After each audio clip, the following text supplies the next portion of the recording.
The phone felt cold against my ear, heavy, impossibly heavy. Outside, the city lights blurred through the rain-streaked window, each droplet a tiny distortion of the world I thought I knew. His voice on the other end wasn't loud, not yet. It was a low, guttural sound, like something trapped trying to claw its way out. He was talking about the book. My book. The one that had just hit #1. The silence on my end must have been unbearable, a void sucking the air from his carefully constructed reality.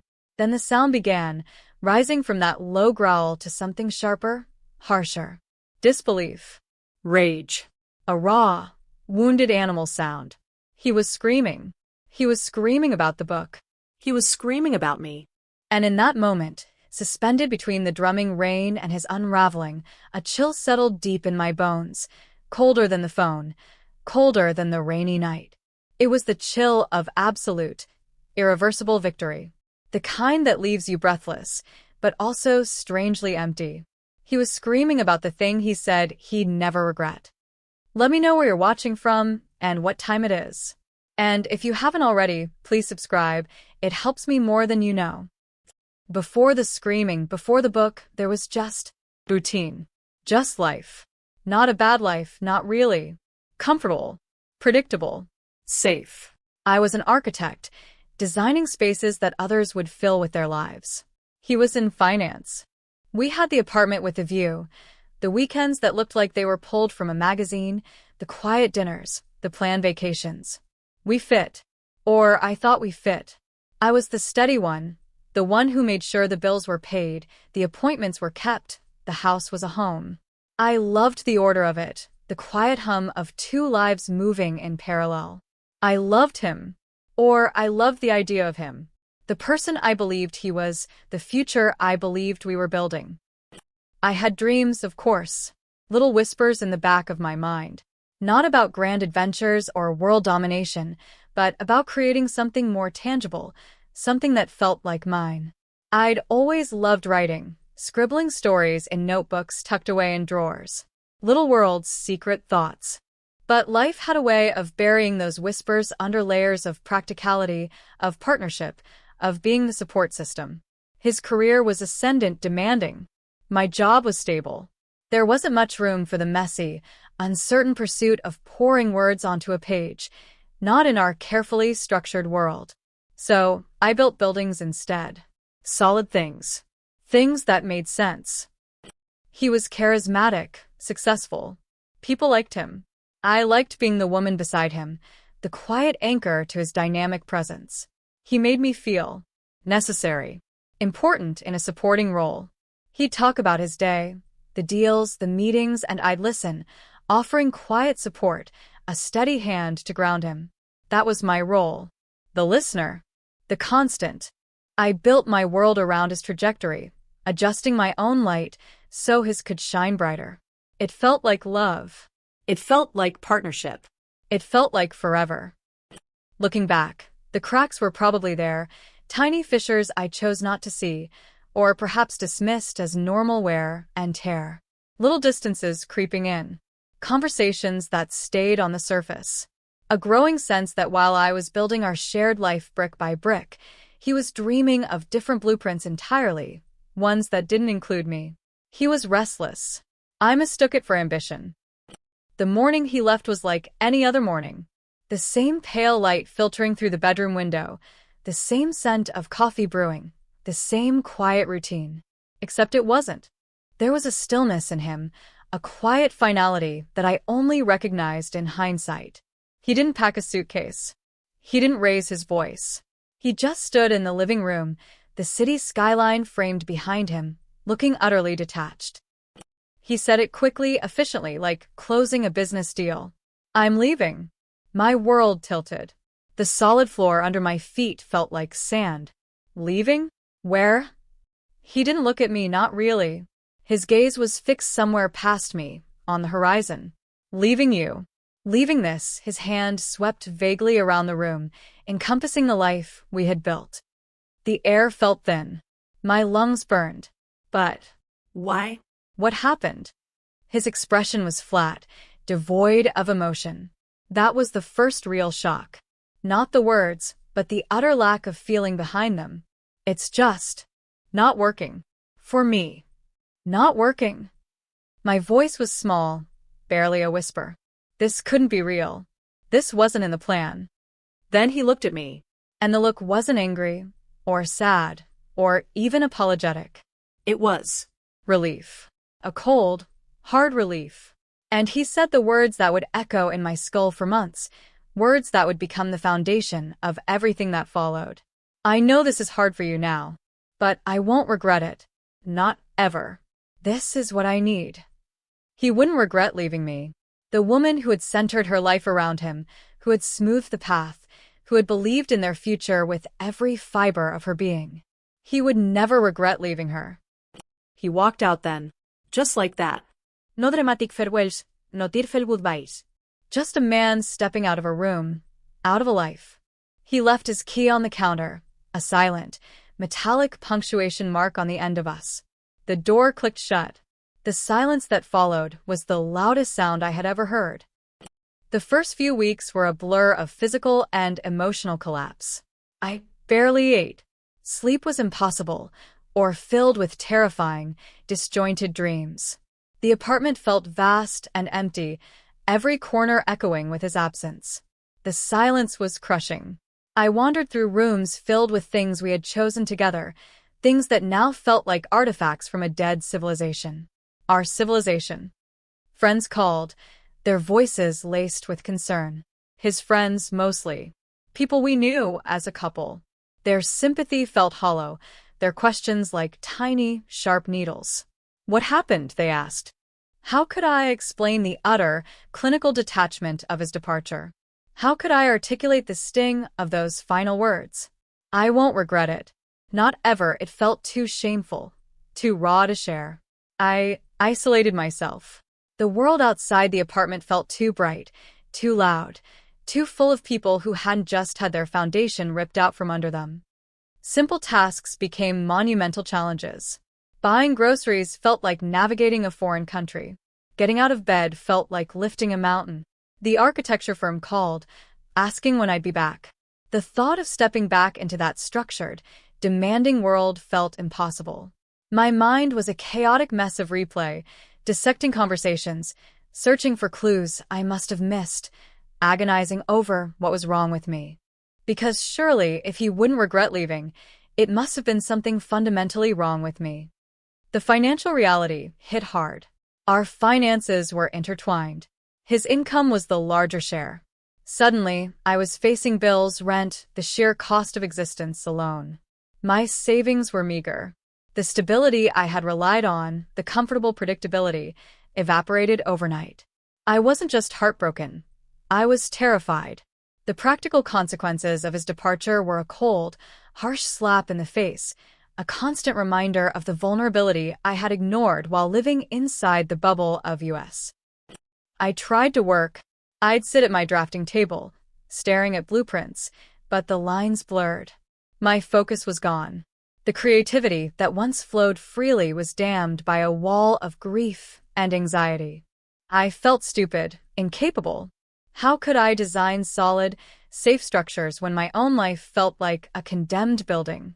I had to take a leave of absence. The quiet hum of stability I'd loved was replaced by the deafening roar of uncertainty.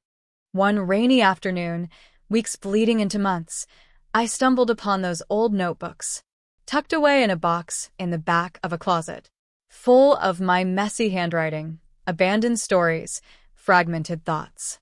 I pulled one out, flipping through the pages. It felt like holding a piece of a person I used to be, a person who had dreams independent of anyone else.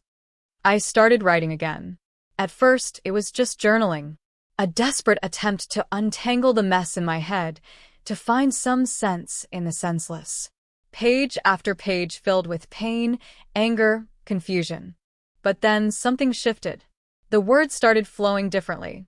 They weren't just documenting the misery. They were exploring it, shaping it, trying to understand him.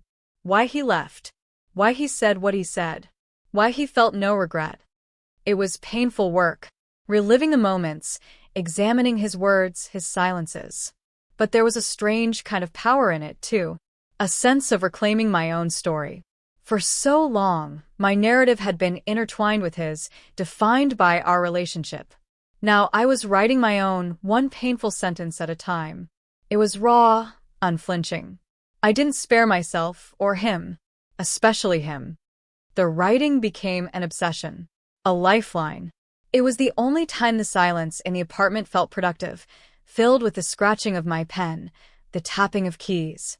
I stopped trying to make sense of him and started focusing on me, on the woman who was left behind, the woman who had to rebuild. The process was messy, ugly, full of false starts and crumpled pages.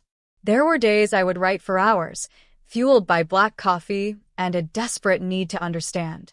There were days I couldn't bear to look at the words, the pain too fresh, too overwhelming. Financially, things were dire. My savings dwindled. The leave of absence stretched into a prolonged unemployment. I took on freelance architectural work, small, soul-crushing projects that paid the bills but offered no creative satisfaction. The contrast between the life I had lived and the life I was now scraping together was stark. Doubt gnawed at me. Was this it? Was this my future? Struggling, alone, pouring my heart onto pages no one would ever read. The book project felt increasingly foolish, a self-indulgent exercise in a world that demanded practical solutions. Who would care about my story? Who would want to read about a woman whose husband left her because she wasn't enough? The fear of failure was immense, dwarfed only by the fear of remaining exactly where I was, adrift and invisible. There were days I wanted to give up, to burn the notebooks, delete the files, and retreat entirely. The sheer weight of the experience, coupled with the uncertainty of my future, was crushing. I felt like I was drowning, each word I wrote a heavy stone pulling me further down. The world outside felt vibrant and moving, while I was stuck in this stagnant pool of pain and memory. Everything felt like it was falling apart, not just the remnants of my marriage, but my career, my identity, my hope. I was hitting rock bottom, and the bottom felt infinite. One particularly bleak morning, staring at a blank screen, the words of his departure echoed in my head. I won't regret it. Not ever. Something shifted. It wasn't just journaling anymore. It wasn't just processing. It was a challenge, a quiet, internal vow. He wouldn't regret leaving me. I would make sure he did. Not through begging or pleading, but through rising. Through building something so undeniably mine, so successful, that his dismissal of me would become the single greatest mistake of his life. The writing changed. The raw pain was still there, but it was tempered with a new kind of fire. A cold, steady burn of determination. The narrative became sharper, more focused. It wasn't just my story, it was the story. The story of being left, dismissed, underestimated, and finding a way back. The book became my weapon, my shield, my new blueprint. I poured everything into it, the hurt, the anger, the small, flickering embers of hope. I structured it like a building, a solid foundation of the life we had, the seismic event of his leaving, the long, difficult construction of rebuilding, and the eventual, triumphant rise of something new. I wrote relentlessly. The freelance work paid the bills, but the book consumed my nights and weekends. I researched publishing, agents, the literary world, a world completely foreign to me. It felt daunting, almost impossible.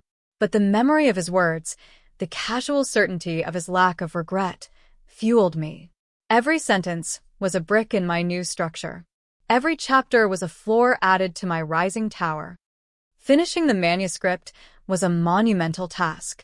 It felt like completing a marathon I hadn't trained for. Sending it out to agents was terrifying. The rejections came.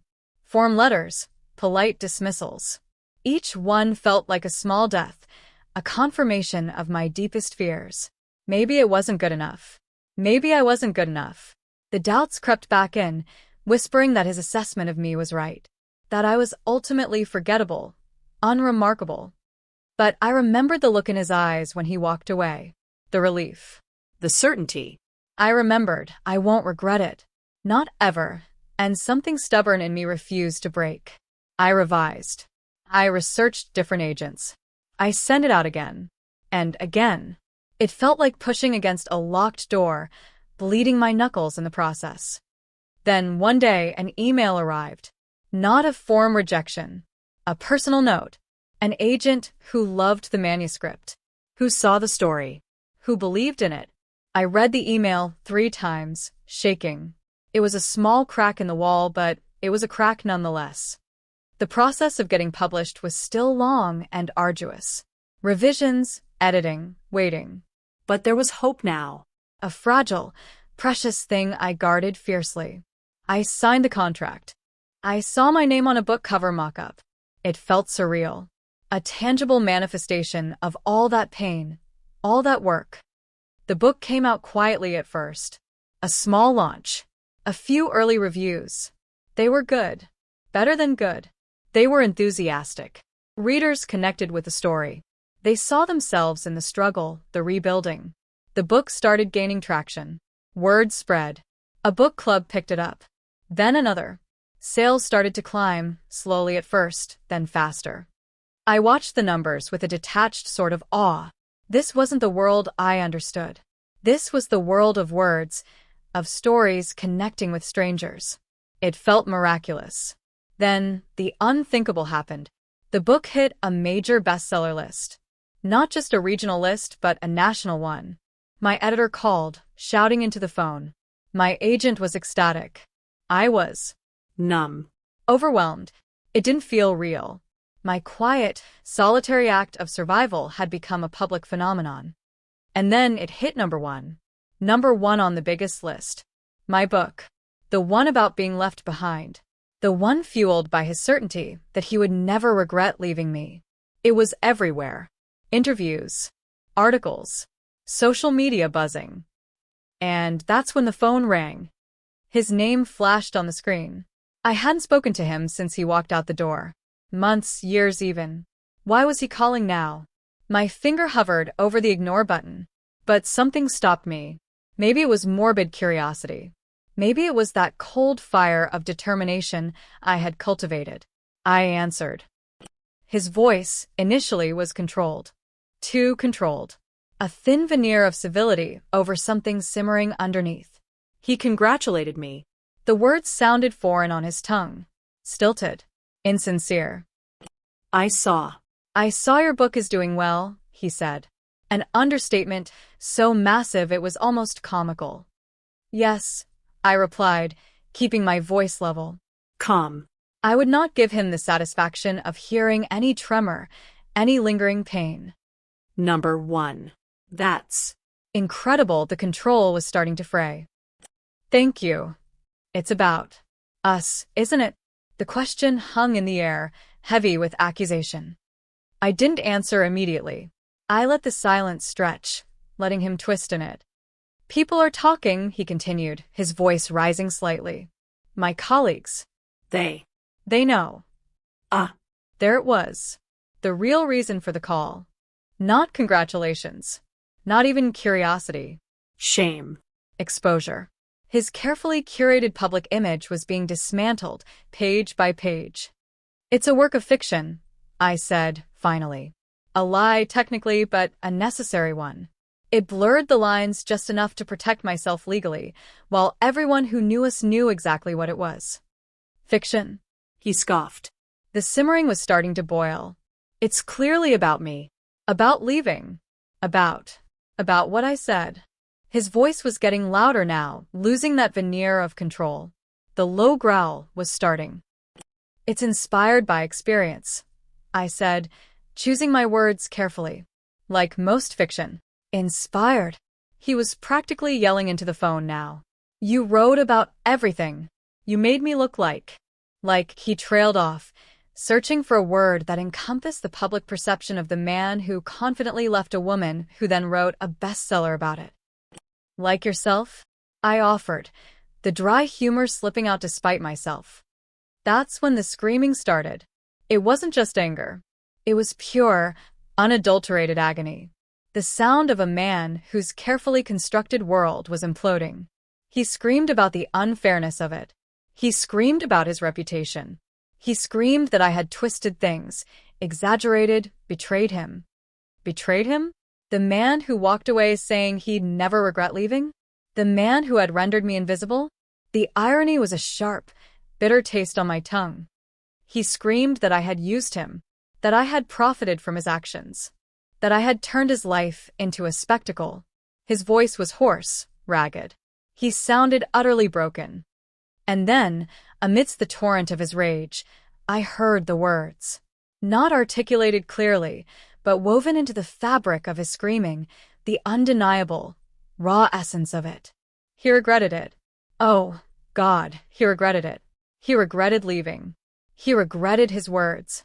He regretted underestimating me. He regretted it all. He was screaming his regret into the phone, into the rainy night, into the universe.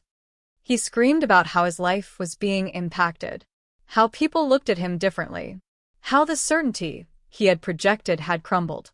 His voice was choked with tears now, the rage giving way to a pathetic, blubbering mess. I never thought. I never imagined. I listened in silence, the phone still cold against my ear. The rain continued to fall outside. His screaming filled the space, a dark symphony of his undoing. There was no triumph in the sound, only a profound sadness. Sadness for the man he was, for the man I thought I knew, for the wreckage left behind. But also a quiet, deep satisfaction. Not in his pain itself, but in the absolute, undeniable validation of my own resilience. He had walked away believing I would fold, that I would disappear, that my story would end with his departure. But I hadn't.